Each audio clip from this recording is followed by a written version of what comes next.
Hi all. ഒരുപാട് ആൾക്കാർ എൻ്റെ വീഡിയോസ് കണ്ട് ചോദിച്ച നെയ്പ്പത്തിൻ്റെ റെസിപ്പി ആയിട്ടാണ് ഞാനിന്ന് വന്നേക്കുന്നത്. വളരെ സിമ്പിളാണ്. അപ്പോൾ നമുക്ക് ഡയറക്റ്റ് വീഡിയോയിലോട്ട് പോവാം. 3 ഗ്ലാസ് റേഷൻ അരിക്ക് 1 ഗ്ലാസ് പച്ചരി എന്ന നിലക്കാണ് ഞാൻ അരി എടുക്കുന്നത്. ഇത് തലേദിവസം രാത്രിയാണ്. തലേദിവസം രാത്രി നല്ലോണം കഴുകി ഒരിളം ചൂടുവെള്ളം ഒഴിച്ചിട്ട് അത് കുതിരാൻ വേണ്ടി വെക്കും.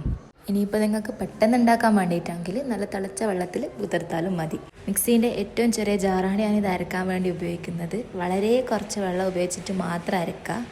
ഇതിപ്പോൾ ഞാൻ 1/4 ഗ്ലാസ് വെള്ളം എടുക്കുന്നുണ്ട്. അതിൻ്റെ ആവശ്യമില്ല. നിങ്ങളുടെ മിക്സി ഇതിന് കുറച്ച് വെള്ളത്തിൽ അരക്കാൻ കഴിയുമെങ്കിൽ അങ്ങനെ അരക്കുന്നതാണ് ബെറ്റർ.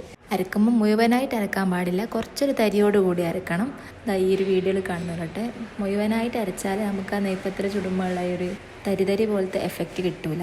ഈ സെയിം മെത്തേഡിൽ തന്നെ മുഴുവൻ അരിയും ബാച്ചായി അരച്ചതിന് ശേഷം സെയിം മിക്സിയുടെ ജാറിലേക്ക് ഒരു തേങ്ങയുടെ 1/4 ഭാഗത്തോളം ഞാൻ എടുക്കുന്നുണ്ട്. പിന്നെ ഒരു വലിയ ഉള്ളിയുടെ പകുതിയും കൂടെ തന്നെ 2 ടീസ്പൂൺ വലിയ ജീരകവും കൂടി ഇതിനാവശ്യമായിട്ടുണ്ട്.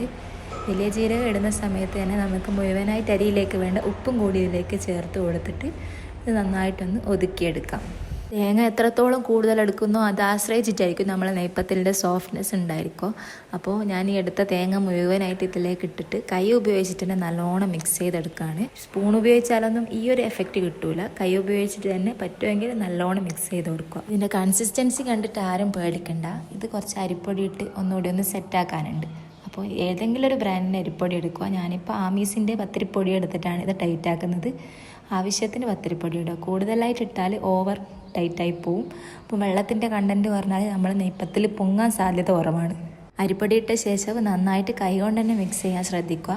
ഈ ഒരു കൺസിസ്റ്റൻസിയിലാണ് നമുക്ക് നമ്മളെ മാവ് വേണ്ടത്, എന്നാലാണ് കറക്റ്റായിട്ട് കിട്ടുക. ഇലയുണ്ടെങ്കിൽ ഇലയാണ് ബെറ്റർ പരത്താൻ. ഞാനിപ്പോൾ ഒരു തുണിയാണ് എടുത്തേക്കുന്നത്. ഈ ഒരു വലിപ്പത്തിലുള്ള ബോൾ എടുത്തിട്ട് നമ്മൾ കൈൻ്റെ ഈ ഒരു സൈഡ് ഉപയോഗിച്ചിട്ട് പരത്താൻ ശ്രമിക്കുക. വിരലുകൾ ഉപയോഗിക്കാണ്ട് ഈ ഒരു സൈഡ് ഉപയോഗിച്ചിട്ട് എല്ലാ സൈഡും ഒരുപോലെ ആകുന്ന രീതിയിൽ പരത്താം. കയ്യിൽ നിന്ന് അത്ര നൈസാക്കുക. ഓവർ നൈസാക്കിയാൽ ചിലപ്പം പൊട്ടിപ്പോവാനുള്ള സാധ്യത ഉണ്ട്. പിന്നെ ശ്രദ്ധിക്കേണ്ട ഒരു കാര്യമാണ് നെയ്പ്പത്തിൽ ചുടുമ്പോൾ എല്ലപ്പം കുറച്ച് കുഴിയുള്ള പാത്രം എടുക്കുക എന്നുള്ളത്. ഇനി നമ്മൾ ആ പരത്തിയ നെയ്പ്പത്തിൽ നല്ല ചൂടുള്ള നെയ്യിലേക്ക് ഇട്ട് കൊടുക്കാം. പൊങ്ങി വരുന്നത് വരെ നമ്മളൊന്നും തൊടാനൊന്നും പാടില്ല. പൊങ്ങി വന്നതിന് ശേഷം മാത്രം അതൊന്ന് എല്ലാം ഒന്ന് മറിച്ചിട്ട് കൊടുക്കുക. ഗോൾഡൻ ബ്രൗൺ ആകുന്ന ഒരു സമയം വരെ നെയ്യിൽ തന്നെ വെക്കുക. എന്നാലേ വെന്ത് കിട്ടുള്ളൂ ഉള്ളെല്ലാം പെർഫെക്റ്റ് ആയിട്ട്. ഞാനിത് എപ്പോൾ ഉണ്ടാക്കുന്ന വീഡിയോ ഇട്ടാലും ചുരുങ്ങിയത് ഒരു 3-4 കമൻറ്റെങ്കിലും ഇതിൻ്റെ റെസിപ്പി ചോദിച്ചിട്ട് വരാറുണ്ടായിരുന്നു. പിന്നെ ഞാൻ വിചാരിച്ചത് ഇതെല്ലാവർക്കും കോമൺ ആയിട്ട് അറിയുന്ന ഒരു കാര്യമാണല്ലോ എന്നാണ്. പിന്നെ അതിൻ്റെ എൻക്വയറീസ് കൂടി വരാണ് ഇങ്ങനൊരു റെസിപ്പി ഷെയർ ചെയ്യാമെന്ന് വിചാരിച്ചത്. ഇതിൻ്റെ കൂടെ ഏറ്റവും ബെസ്റ്റ് കോമ്പിനേഷൻ എന്ന് പറയുന്നത് ഒന്നെങ്കിൽ നല്ലോണം വറ്റിച്ച് വെച്ച ബീഫ്, അല്ലെങ്കിൽ നല്ല എരിവുള്ള മീൻകറി എന്നതാണ്.